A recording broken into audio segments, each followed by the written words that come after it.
Sepertinya Rizik Syihab akan dijari ya, karena permintaannya yang sangat berlebihan terhadap pemerintahan Pak Prabowo agar Pak Jokowi diadili. Dan bahkan kalau berdasarkan video yang terakhir saya up itu, dia sangat berharap Pak Jokowi dihukum mati. Itu bahayanya ini Pak Rizik Syihab. Tetapi permintaan ini akan turun di tempat sampah saja. Kenapa? Karena saya yakin Pak Prabowo tidak akan mungkin melakukan itu. Bagaimanapun juga Pak Prabowo adalah orang yang sangat menghormati Pak Jokowi, dan itu dari dulu beliau sampaikan sejak bergabung di pemerintahan Pak Jokowi saat beliau menerima menjadi Menham di Republik ini. Dan itulah yang akan membuat nanti ke depan ini Pak Rizik Syihab jika bakal akan memusuhi pemerintahan Pak Prabowo, karena menganggap bahwa Pak Prabowo ini tidak peduli dengan apa yang menjadi tuntutan Iman Jumbo. Bermasalah dengan judi, bermasalah dengan pelanggaran HAM, bermasalah dengan segala kemungkaran dan kerusakan negeri. Jangan mereka dibiarkan proses hukum, tegakkan keadilan bagi bangsa Indonesia. Kita hormati pemerintah Pak Jokowi. Saya bukan membela orang, terus terang aja. Untuk apa sekarang saya, apa itu istilah tentara, ngolor, menjilat, ya kan? Bukan saya bela-bela Pak Jokowi karena person, tidak. Saya mau katakan apa adanya.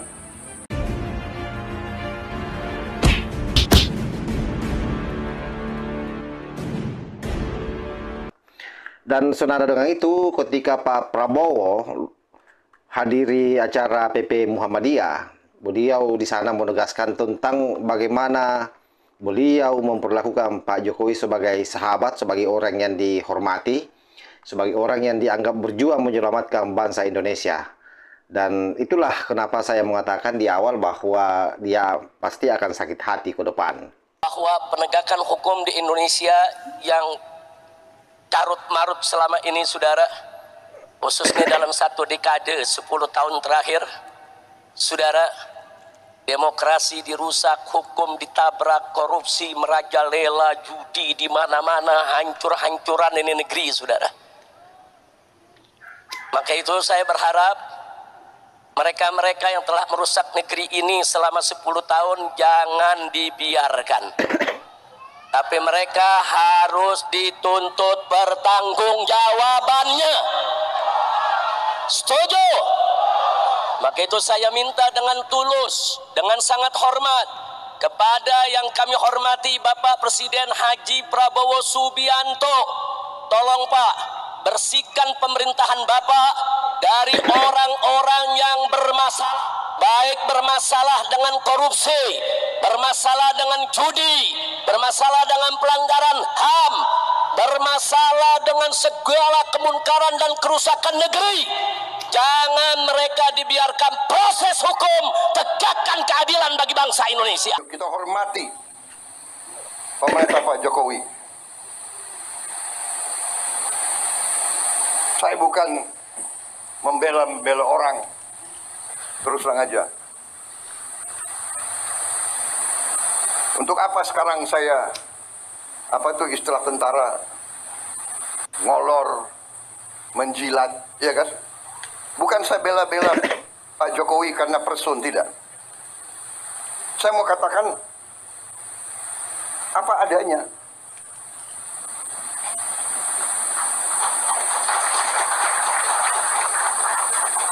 Kalau ada kekurangan, ada, kita semua ada kekurangan. Semua pemimpin ada kekurangan. Jangan memfitnah, jangan menyerang.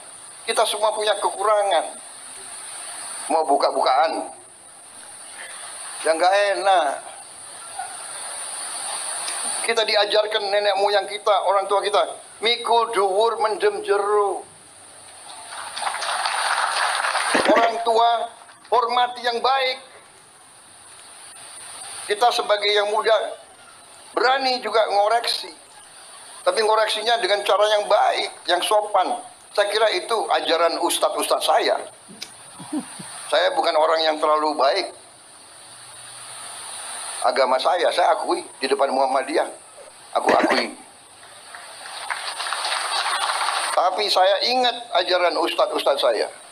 Tidak boleh dendam, tidak boleh maki-maki, ya kan? Tidak boleh sakit hati, tidak boleh benci. Ya. Tuhan aja memaafkan kok. Manusia meneruskan permusuhan. Saya ini dikalahkan oleh Pak Jokowi. Dan menteri-menteri saya banyak yang ikut mengalahkan saya. Tapi sudah ini kan perbedaan itu biasa, persaingan itu biasa sudahlah. Tapi sesudah itu, ayo kerjasama, ayo. Sudah dengarkan bagaimana pernyataan daripada Pak Rizik Sihab yang dijawab kontan oleh Pak Prabowo. Artinya apa? Apapun upaya yang dilakukan oleh Rizik Sihab selama itu terkait dengan Pak Jokowi, itu pasti akan gagal total atau gatot. Bukan Gatot Nurmantio. Kenapa? Karena itu tadi, Pak Jokowi ini di mata Pak Prabowo adalah orang yang berjasa menyelamatkan bangsa ini.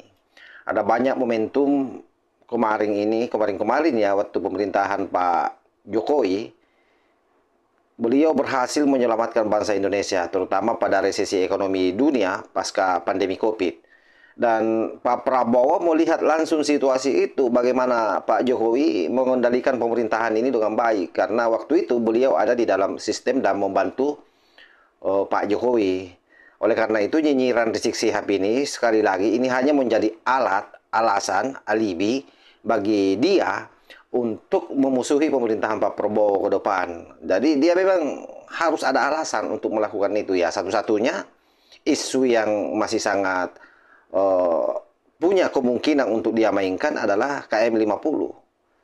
Nah, tetapi jangan lupa bahwa Rizik Sihab juga ini memiliki banyak kasus yang sampai hari ini belum jalan, termasuk kasus chat mesum itu kan dengan Pirsa Husain.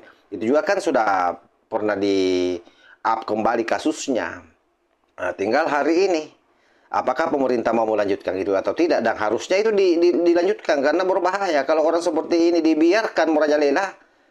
Ini bisa mengobrak-abrik nilai-nilai kebersamaan di bangsa kita, nilai-nilai persatuan dan kesatuan di bangsa kita bisa dia acak-acak. Dan dia punya peluang untuk melakukan itu. Kenapa? Karena atas nama agama, atas nama panggung-panggung ceramah, dia melakukan provokasi dan sekali lagi itu sangat terbuka. Sekali lagi itu sangat terbuka. Bahwa hari ini diakui atau tidak, masih banyak mukibing akut yang mempercayai Manjumbo ini dan seluruh kroni-kroninya, termasuk Bahar Smai kan seperti itu. Gayanya semua ini tidak ada lain, cari pintu saja untuk mengobok-obok pemerintahan Pak Prabowo. Ya pintunya lewat bagaimana dia menggerogoti Pak Jokowi secara terus-menerus. Nah, kesyukuran terbesar kita, kita sudah mendengar seperti apa jawaban Pak Prabowo tadi. Jadi hampir tidak ada ruang bagi Cucungu ini untuk memperkarakan Pak Jokowi kalau kita mendengar narasi daripada Pak Prabowo. Begitu beliau sangat menghormati yang namanya Pak Jokowi. Artinya kalau ruang itu mau dimanfaatkan oleh Rizik Sihab melalui kekuasaan yang ada hari ini, saya kira itu akan sero besar. Saya kira demikian sahabat. Mudah-mudahan video ini ada manfaatnya. Wallahul muwaffiq ila aqwamit thoriq. Wassalamualaikum warahmatullahi wabarakatuh.